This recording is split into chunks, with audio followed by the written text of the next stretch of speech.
Welcome to Multifamily Insights. I'm your host, John Casman, and I want to thank you for joining us for another great episode. If you're enjoying the show, I need you to do me that one quick favor. Leave us that rating and review because I want to hear from you. I want to hear what's working for you for the show, and as well as anything that's jumping out and making it easier for you to grow your portfolio. And if you're having any challenges, I want to hear from that too, so we can make sure we're bringing on guests and having conversations that can help you thrive. If you haven't done so already, be sure to hit that subscribe button. Now, we got a great one today. We're going to be talking to my guy, Mr. Justin Connor. Justin is the co-founder of Blue Whale Collective, a real estate syndication firm focused on market rate and affordable housing development and asset management. Now, Blue Whale Collective was built on two main tenets: attractive, risk-adjusted returns and community building. Now, Connor's acute understanding of operations, deal analysis, and the tax benefits of multifamily is shared with investor clients, as he currently has a portfolio of 700 units valued north of $10 million. Let's welcome to the show, Justin Connor. Thank you. Thank you. John, I'm sorry. It's 200 units, so I just don't want to put the wrong information out there. I feel bad. Oh, no worries, man. It says several hundred. I read a 700. So, hey, that's my fault. That's the glasses are clearly a little foggy and not working this morning. All good. All good. Listen, Justin, we've gotten to know each other for, quite some time here. But for those folks who don't know you, why don't you take 2 minutes and fill in some of those gaps? Yeah, absolutely. So I got into real estate. I've been in and around Chicago my entire life, man. So grew up in the south suburbs, went to college at Northwestern. And then when I left school, went directly into brokerage. So this is getting my real estate license in 2006, just in time to kind of meet the financial crisis of 2008 and seemed to slow down. That started in around 06 in Chicago. But what came out of that experience and kind of dealing with a tougher market early part of my career was two main points. One, understanding that real estate is going to transact regardless of the current market. It's just a matter of what assets and what buyers and sellers are going to be creating those transactions, but there's still going to be movement. And secondarily, because in that time it was investors largely moving the market forward as far as buying around 2009, 2010, and then also selling units on the back end, I got familiar with the investment space because of working with those investor clients, and then quickly realized that transition is going to make more sense for me. Like, while learning the real estate industry through being a broker was a fantastic fit, being on the side of ownership and actually control of the assets and building equity and the many advantages, tax and otherwise, that come with that was more of a crucial draw to me. So it took some time to put it together, but started investing in 2013. Actually, the first deal I did was in partnership with my mom, and I'd identified an area of the city along the Blue Line, which is public transit in Chicago. And that actual line runs from downtown Chicago to the northwest, but it is the most direct connection from downtown to our major international airport, O'Hare. So the strategy was around purchasing assets in what was called the Blue Line corridor, because there's public investment to really redevelop those stops and increase the speed and utility of that train. So being able to grab some 3-unit buildings in neighborhoods that were along that Blue Line corridor were the initial investments, more turnkey stuff. And then met my business partner and co-founder of Blue Whale Collective, Stephen Rich Jr., in 2016. From there, we started to invest and then moved into the syndication space. So moving into larger multifamily apartment buildings. His background was in construction and more on the actual on the ground running and renovation of the assets. My background was more on the back end side. So dealing with our tax, legal, insurance, investor relations, raising capital, lenders, things of that nature. As we move forward, we started to build out that portfolio, and at its peak was around that 200 unit range. And then over the last year, we sold about half of that off as we saw the movement in the markets and were able to take advantage of really what was about a 10-year bull run in real estate that you just don't often see, right? Generally, that cycle is going to be a bit shorter, but we saw that there was going to be a change, started to sell off some of those assets, and now refocusing on some new opportunities that we see on the horizon. I love it, man. I love it. I think the thing that really is cool is you talked about really a few things, but one is even when you were starting off, you realized that there was movement on the investor side and you wanted to get on that side of the table. I know a lot of people who are professionals in the industry, they stay real estate agents, real estate professionals, closing attorneys, whatever it is. And they're interested in maybe being the investor, but they have some trepidation about how to actually make that leap. So let's just start there. How were you able to make that leap? You talked about partnering with your mom on the first deal. So walk me through kind of the mindset. Was there a trigger point, and how did you structure that deal with your mom? So the process of making that shift was really about understanding what my assets and advantages would be, and then also what certain limitations were. At that point, it was 5, 6 years out of school, didn't have a ton of capital to invest in the deals themselves. So I knew what I could do was bring understanding, networking connections, and build out the team that could execute on some of these larger opportunities. So for that first deal with mom, we could split it. And it was basically, I was in charge of everything that related to dealing with the asset. She was an LP in the truest sense of like an investment partner, but not involved in the management or running of that deal. Then over time, learned about syndications, actually the connection to Best Ever Real Estate. And Jill Fairless was really a beautiful guide on that path of finding out what type of real estate investment is really going to be the fit. And then how do you go about raising capital and doing these larger deals? So it was knowing that my avenue in wouldn't just be capital. It would actually be the understanding and ability to put those things together. And then the knowledge of, oh, that's a real thing, right? You can find out how to logistically maneuver these pieces and take advantage of those opportunities. And in return for that, you can negotiate equity and ownership of the assets that you're able to move forward and take down. Yeah. You're saying that podcast really kind of helped you understand how to pull these deals together, or was it something else?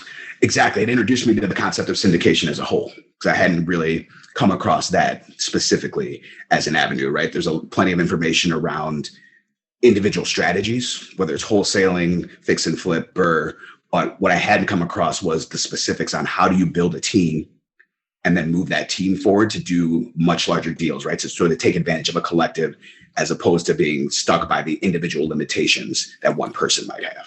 I think what's really cool is that, one, understanding that you were a broker, right? You were already Yeah. in commercial real estate, you were a full-time professional, but you weren't aware of this strategy that you could leverage to pull deals together and go out there and raise money to go out and execute. So one, I think that's helpful for people who are maybe unfamiliar with this, because there's a lot of people who don't know about it who are in the industry. So that's good and reassuring to know. The second thing though is that you took action. You figured out what to do. You took some steps there. You partnered with your mom. And you were able to get that deal and make it happen. I want to go back to when you started talking about those early deals, because you talked about investing along the blue line, and I think that's a really great insight. So wherever you are, if you can figure out where those primary modes of transportation are, whether it be highways, trains, whatever it is, and then where is the development, particularly from the government or the public sector, right? Or if you could figure out where the city is investing, why are they investing there, and if you can just ride that wave, that is a great insight, kind of a hack to find the best places to invest. And you were able to do that investing along the blue line, knowing that they had a commitment to investing in those locations. And that was another way to go out there and invest in areas that are likely going to appreciate, because there's a lot of investment that's already going in there. You don't want to be the quarterback and be the first person into a community.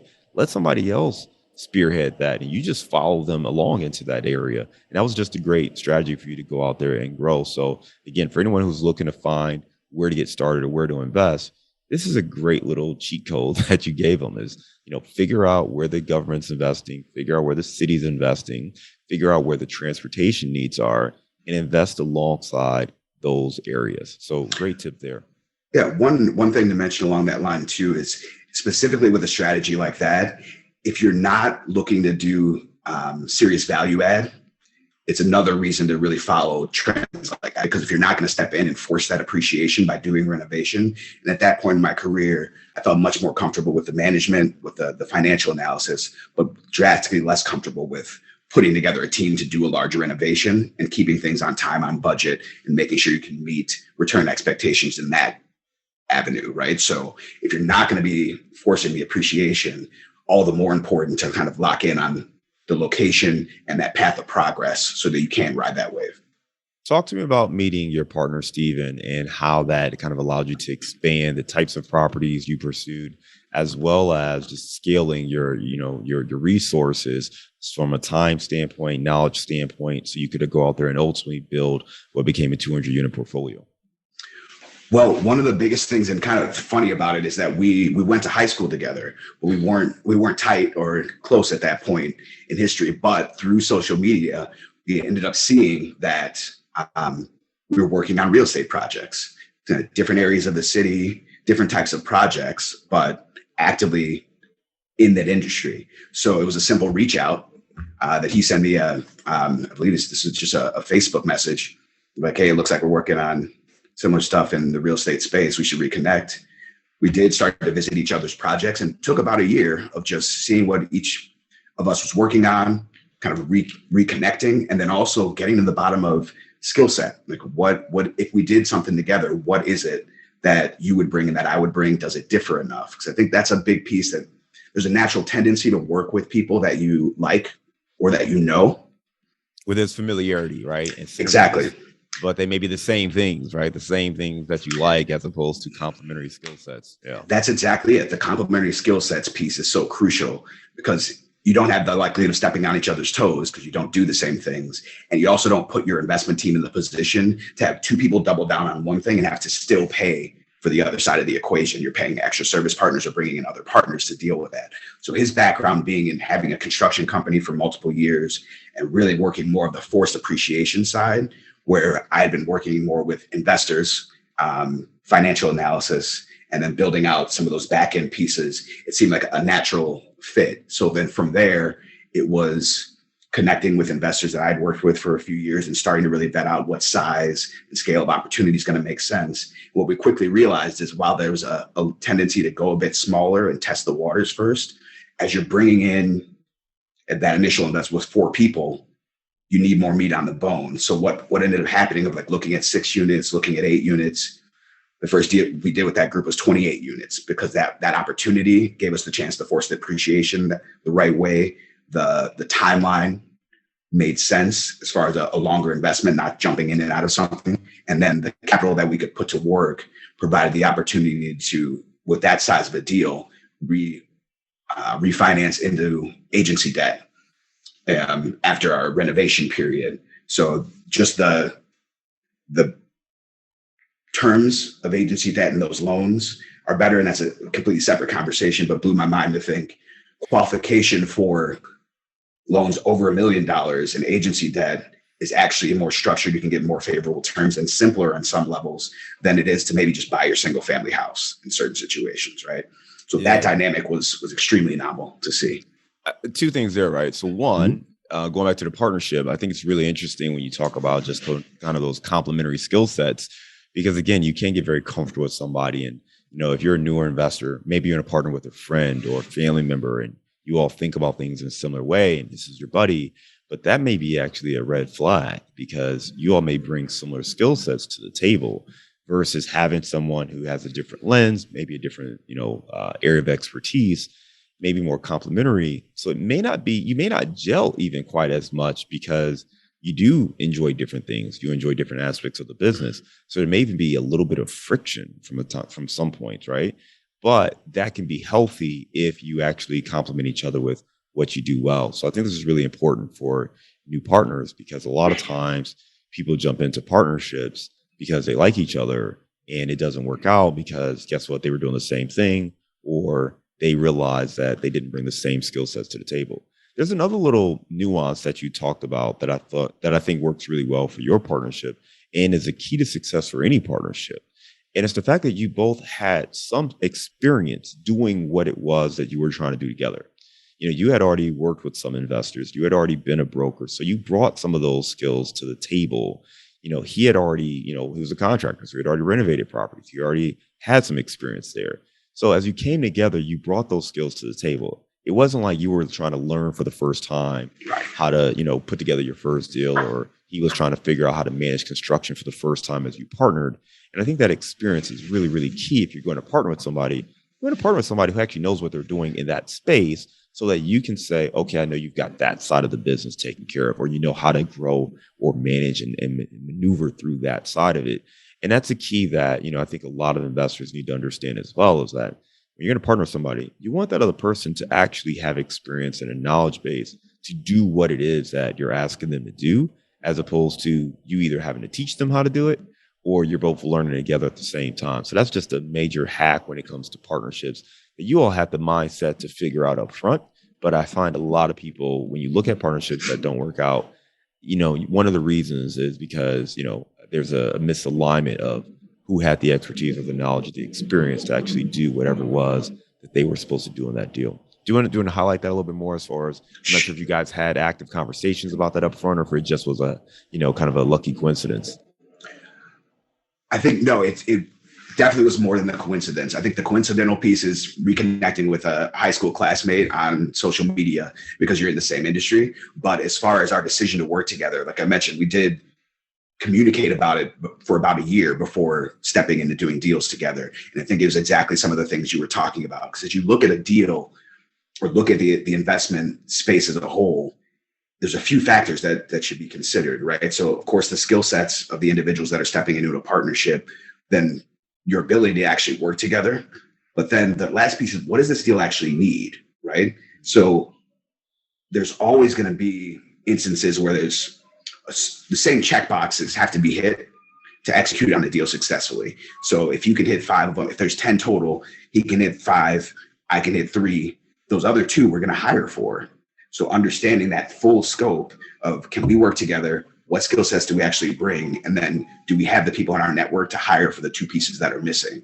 So that when we go to an investor or go to a lender, you're filling out all the pieces on that checkbox that they would need to see to feel comfortable moving forward.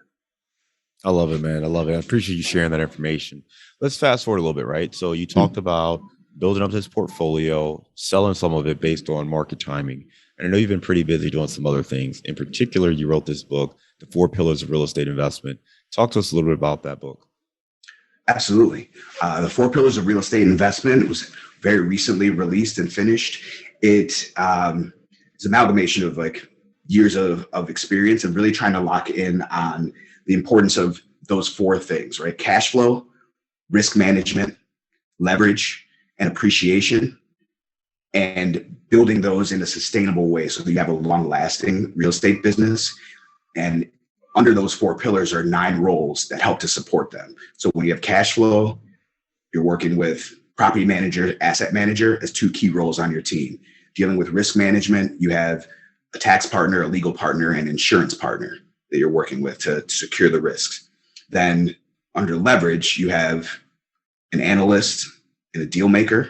And then under appreciation, you have your market researcher and your project manager.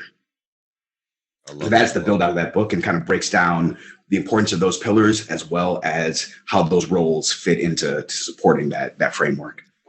When you wrote this book, who did you have in mind? Is this for that seasoned investor looking to scale? Is this for a new investor? Give us some more context there.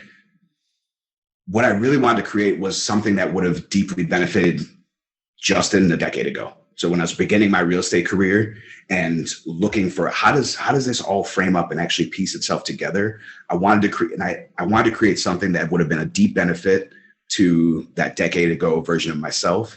And I knew in doing that I could create something of value for others. And I'd love to see, the course that we developed in conjunction with that, because the book is really showing you how and who on the team, like how to build out your team and like what those parts are.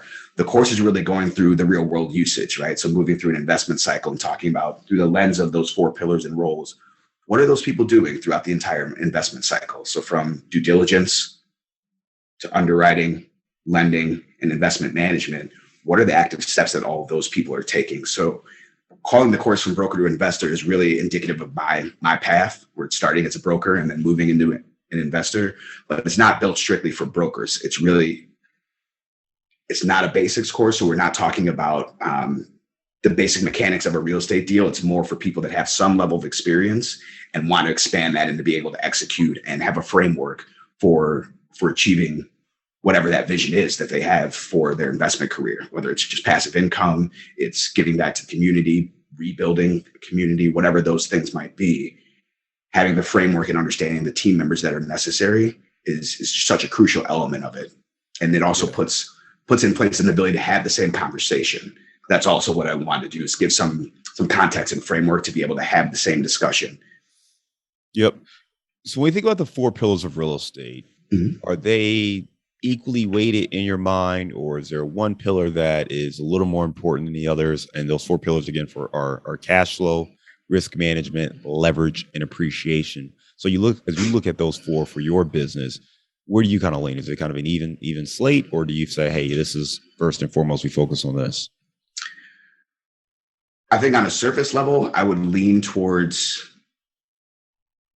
leverage and cash flow being more crucial. I think in broad conversations, people lean on appreciation more than they should, but having the experience of this career, you learn the lesson on how important risk management is, because we are in a litigious society, right? So I think in truth, they'd really balance, but there's a natural proclivity to lean towards where your aptitude is or where you've had success. But over time, they truly balance. No, it's a good point. And I think too, like it also depends on where you're at. And it's one of those things where you want to, there are four pillars, right? For a reason. So you need all four, but you may have certain elements that you can do yourself, or that you are, well positioned. You have teammates who can do that, but you may have other areas where you really need someone. And it all starts with the deal. So you kind of have to get the ball rolling with being able to have that, the deal maker role, or someone's going to go out there and find the acquisitions.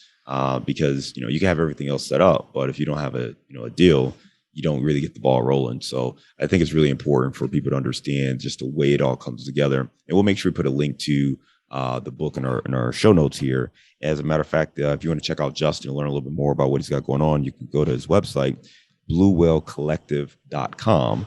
So you can check out Justin at bluewhalecollective.com. And I believe you said you got a special offer here for some of our listeners. Yeah, absolutely. We really want to get the word out and get the book in people's hands. So for the first 100 people that do go to the site, and you can click right on the shop tab at the top of the page.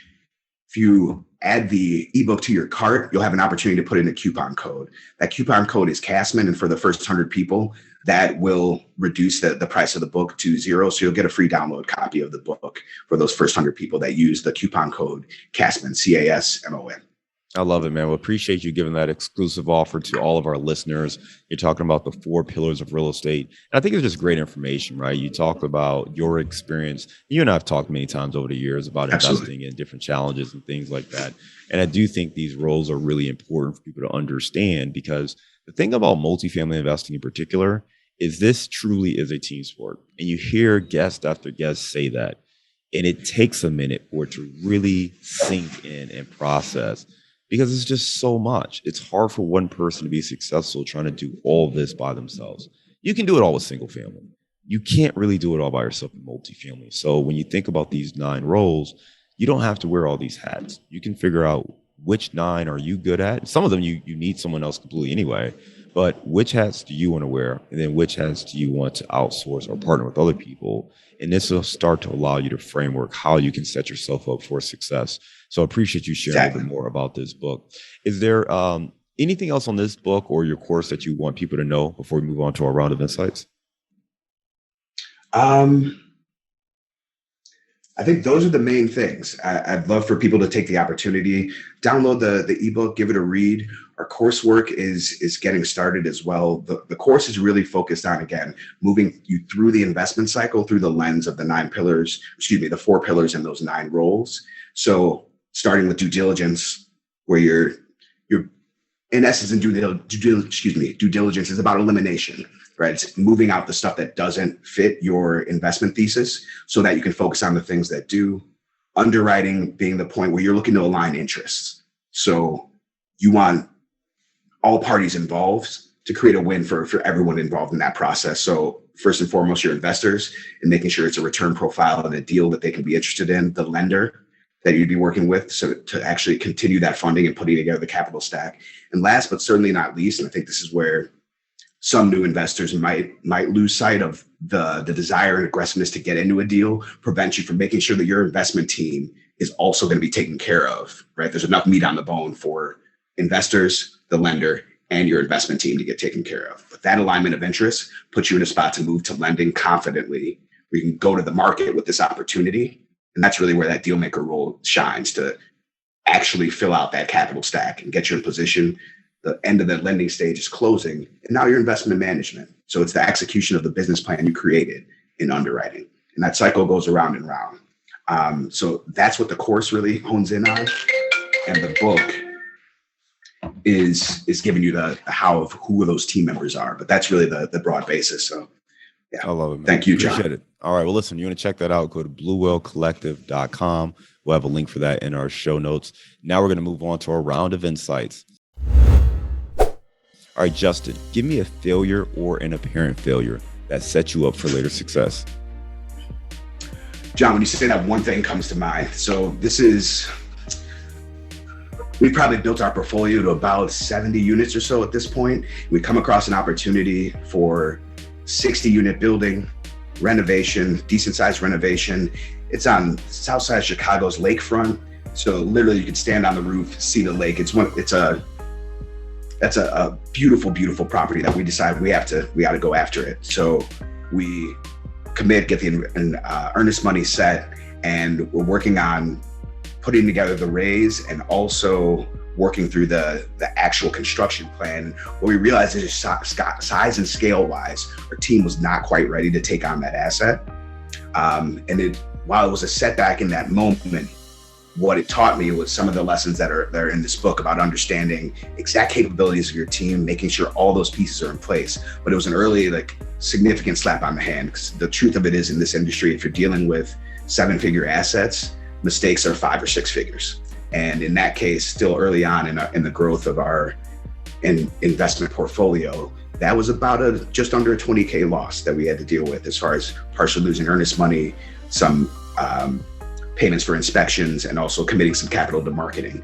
So that lesson early on made us take an appropriate step back and circle the wagons in the right way, where we can continue on and still build our portfolio, but understanding really how to target and be a little more precise about exactly which assets our team wanted and was able to execute on.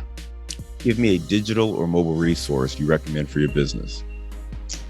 I'm big into learning, man. So I think it's a simple thing, but I use it on a daily basis.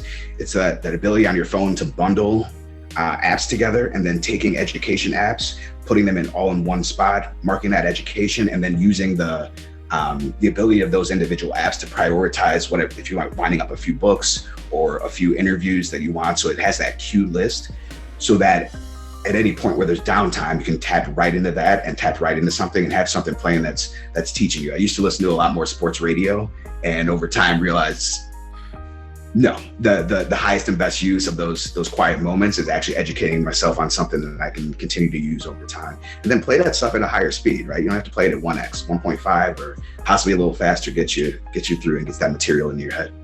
Yeah, man. Depending on how fast some people talk, you might be going a little too fast. So it might sound like chipmunks, but play it at the appropriate speed there. I love it. Right. All right, listen, give me the book you've recommended or gifted the most in the last year. Success Principles by Jack Canfield. It's an excellent one. That came across that years ago and have continued to give it away. In the very first chapter, it was a drastic reframe for me. I came across this probably early 20s for the first time. In that first chapter, it's called 100% Responsibility for Your Life. And it provides that equation of E plus R equals O, event plus response equals outcome. You can't control the event, you can always control your response, which means you have a 50% hold on what that outcome is. So just that simple thing kind of was a major shift. And then throughout the rest of that book is amazing advice and insights. I love it. Make sure we recommend that and put that in the show notes as well. All right. Give me a daily habit that helps you stay focused on your goals. A big one for me is gratitude. And I try to make a habit of it every day. I kind of practice in my family when we sit down for dinner, and statements of gratitude. My teammate Keller Williams has a gratitude practice as well. But I find it's easier to do on days where things are moving well. it's an amazing way to recenter and ground yourself when things aren't moving in your direction, to take a few moments to express some of the most important things that you actually are grateful for. It can really create some perspective between things that seem like a major deal in the moment, but realistically aren't as much, especially in entrepreneurship and real estate investment, where it can be roller coaster like at points. Give me your number one insight for multifamily investing. Just start. Honestly, I think there's a natural tendency to just, I want to go small first. Let me do the 2-unit. Let me do the, pick what it is you really want. Decide you're not going to quit and start. Yeah. Get going on it. You're going to learn so much along the way. Like, get a framework, get some education, but get started, because that's really what's going to be propel you and teach you. Yeah. All right, let's lighten the mood, man. You are in Chicago, one of the best towns in the world. Give me your favorite place to grab a bite to eat. John, if we're going to talk Chicago food, I got to give you two, and one of them's got to be a pizza. Right. So Monte Verde in West Loop, right off Madison, is an Italian spot, and they actually shift the region of Italy that they're representing, depending on the different month or time of year, but just absolutely phenomenal. Kind of tough to get a reservation. You can shoot in there when they open. And the bartender, Richard, makes the experience fantastic. So definitely check that place out. Pizzeria Do is the pizza spot. So that's on Ontario and Wabash. Been there for, I feel like it's coming up on 100 years almost, maybe a bit less. But it was my dad's favorite spot. So when we'd come to this, I lived in the south suburbs. When we'd come to the city, we'd either head up Wabash and end up driving past House of Blues, which is an iconic music venue, or take Lower Wacker, which was featured in like the Batman movies, the Christian Bale and Heath Ledger Batman movies. So the way he joke about it is like, do you want to go through the city or do you want to go in the hole? But the Lower Wacker takes you under the city. So those two directions, a lot of nostalgia, and the pizza's deep dish phenomenal. It's great stuff. I love it. And listen, if you are going to follow his directions, just know that GPS tends to cut out once you get into Lower Wacker. So you better go exactly where you're going. It's the truth. Hey, listen, man, you gave some great insights, and I appreciate the conversation. And there's one insight that I didn't underscore that I want to come back to. And you talked about, when you and Stephen were growing your business, you started talking to investors, and you kind of thought you would do kind of a smaller deal to get started, and you ultimately did a 28 unit. And I think that's one of those things with the universe. Once you start putting things out there, well, you start to have more of an abundance mindset, and opportunities just come to you that maybe you weren't thinking about. But that's something that once you start moving, the universe starts moving with you. So don't be scared if that first deal is a little bit bigger than what you had anticipated or what you wrote down on your goal board, because it's just kind of what tends to happen once you start getting a little bit of traction in this industry. So just another great insight that you had there. But you talked about going from, really fresh out of school, becoming a broker, being on that side of the business and working through kind of the tough times of the last economic downturn, to moving over as an investor, kind of raising money on your first couple of deals, how you were finding where you wanted to invest, ultimately partnering up with Steven, and then figuring out how you guys had these complementary skill sets that allowed you to grow this portfolio. You've got that book, The 4 Pillars of Real Estate. If anybody wants to check that out, please be sure to go to bluewhalecollective.com, and you can use the coupon code CASMON, CASMON, and get that book at no charge to you. So I appreciate you hooking up our listeners with that free coupon code there. And again, you're out there trying to grow the portfolio. You've got your course coming out as well. And I just want to thank you for all the work you do, being a great guest on the show. And Justin, obviously look forward to staying in touch and staying connected here. Appreciate the opportunity, John. Great talking to you as always, man. All right, take care, man. Talk to you later.